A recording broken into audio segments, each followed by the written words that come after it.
In today's rural project, we're going to be taking down some dead standing trees.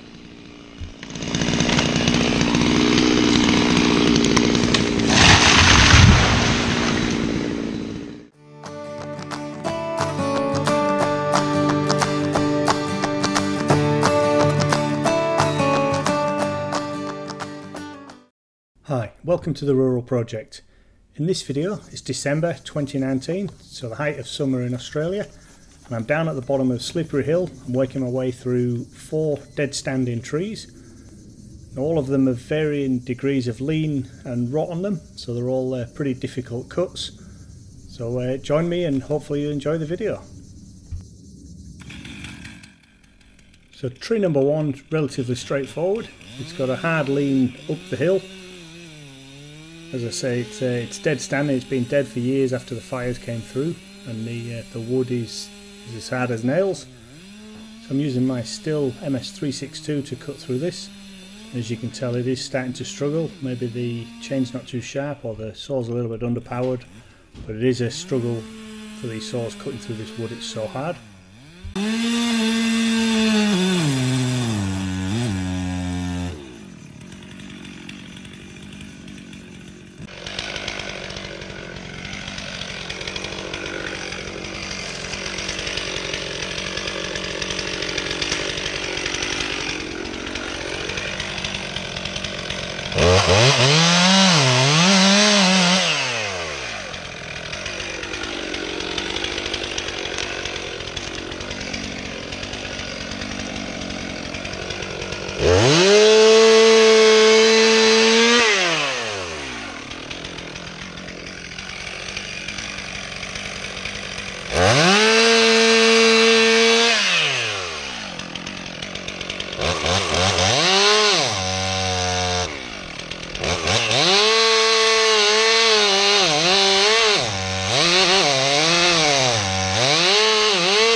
With tree number 1 out of the way, that cleared space for tree number 2, which this time was a downhill leaning tree.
Now tree number 3 was a little bit more challenging, so still dead standing as you can see, but heavily damaged when the fire came through.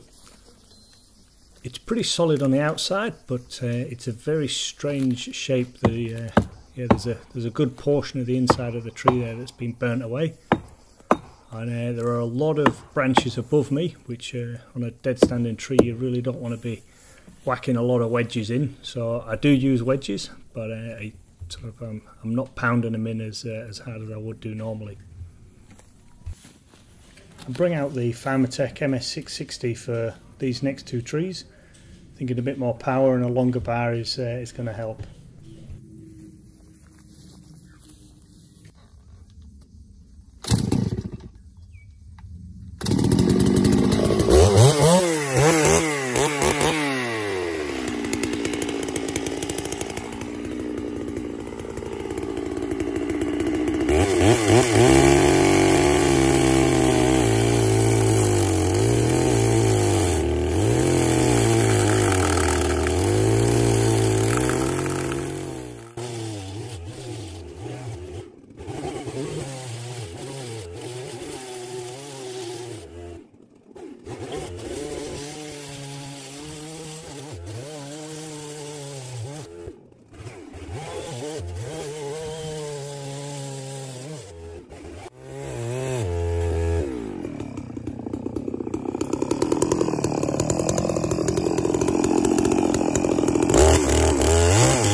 And as you'll see, a very strange shaped butt on this tree, with a fair bit of rotten, burnt out sections in the middle. But I think it came down quite well, so I was quite happy with this one. So now it was on to tree number 4. So tree number 4 is also damaged by fire, but seems to be pretty solid all the way around. Just pulling off the bark here, you'll see it just does seem to be surface damage. What makes this one difficult is the fact that it's up against the wood stand. So I'm having to cut quite a bit higher than I would do normally, and I've only got access to the tree to cut it from sort of 3 sides. One side's completely enclosed with all the branches which are laid in place.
It's been a lot of years waiting for them to come down.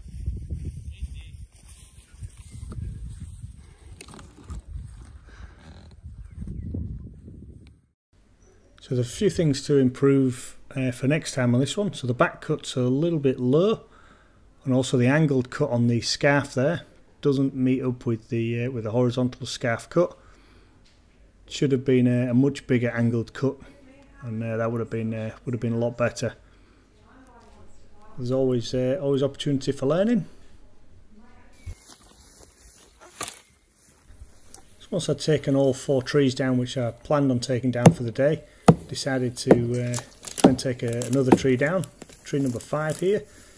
So this one's got a good lean down the hill, and it's on some right in the very edge of some really steep ground.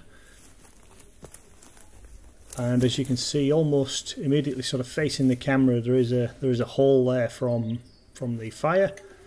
How far that goes into the tree, not really too sure, but as you've just heard, it sounds a bit spongy when I've hit it with a hammer. So yeah, we'll get into this one and see how it falls.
So this time I ensure I get a really nice large scarf cut in place, and then start the back cut.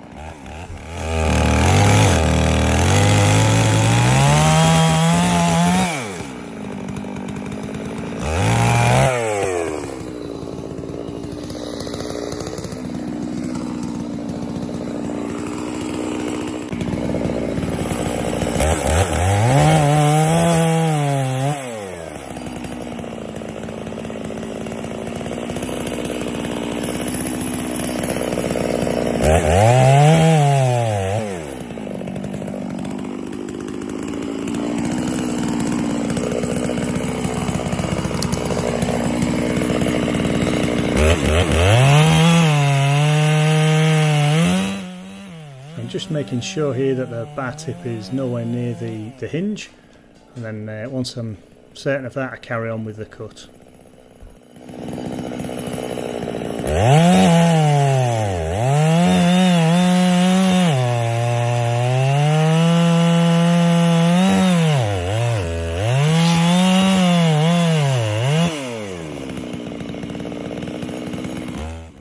I continue the back cut, and before I even get a chance to put any wedges in, I start to see movement, so I back away.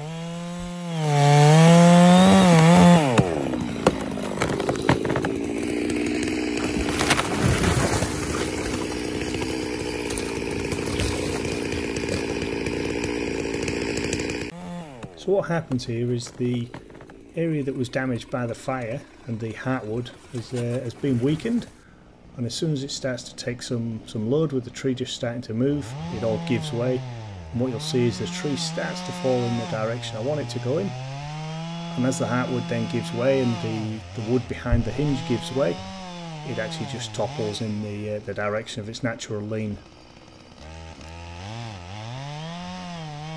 And that's just one of the dangers of cutting wood where the trees have been damaged, so they've got uneven shapes at the base. So hopefully you've enjoyed watching this. If you have, please stay tuned, there's plenty more videos to come. And obviously in the future you'll see me getting all this up into the turning circle and processing it into firewood. It's easy, I didn't even get a chance to put some wedges in. It went, did it? The whole middle's all rotten. So by the time I'd cut through there, started to come round here, and I was going to put a wedge in, it was just rot that was left. So it went. That's why I could hear it creaking then.